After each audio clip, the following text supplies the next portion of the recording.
Јас често велам и по структура општина Гостивар е специфична, живеат турци, македонци, албанци.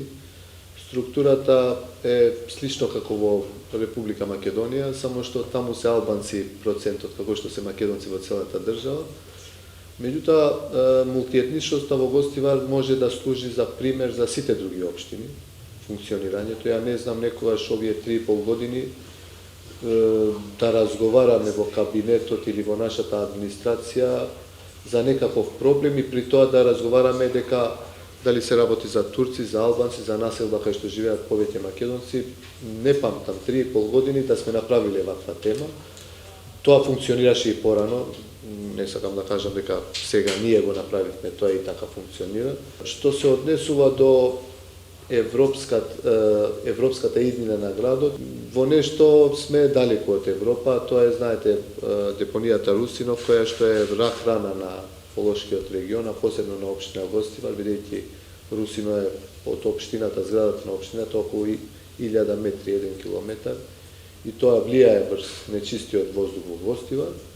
Иако овие 3-4 години работевме интензивно, барем со кампања, за да ги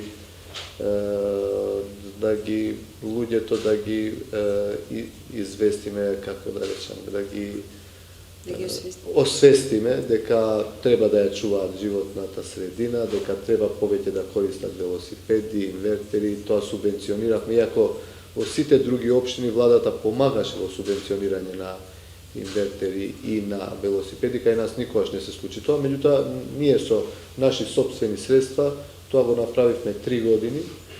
Поставивме бициклистички патеки, кои што се прв пат се случува во Гостивар. Не се слични на тие на Тетово што ги гледат по социјалните мрежи, се доста добро организирани, имаат континуитет. Што се однесува до повторно европски вредности, ако е и тоа, мислам дека е канализација, водовод, што е многу битно. Ние ако 21 век сме се уште во нашите општини, разговараме за жал за канализација и водовод. Ние успеавме за 3,5 години да поставиме околу 73-4 километри канализациона мрежа, што ако се споредиме со 5-6 други општини, ви гарантирам дека вкупно заедно немаат поставено толку канализација, и водовод околу 42-3 километри водоводна мрежа. И тоа се проекти на општината и на невладините организации и помош од амбасадите кои што функционираат во Република Северна Македонија. Тука е први лидер кој што ни помагаше, швајцарската амбасада, која што би сакале јавно да им се заблагодарам за огромен број на проекти кои што ни помагаа во реализација во општина Гостивар.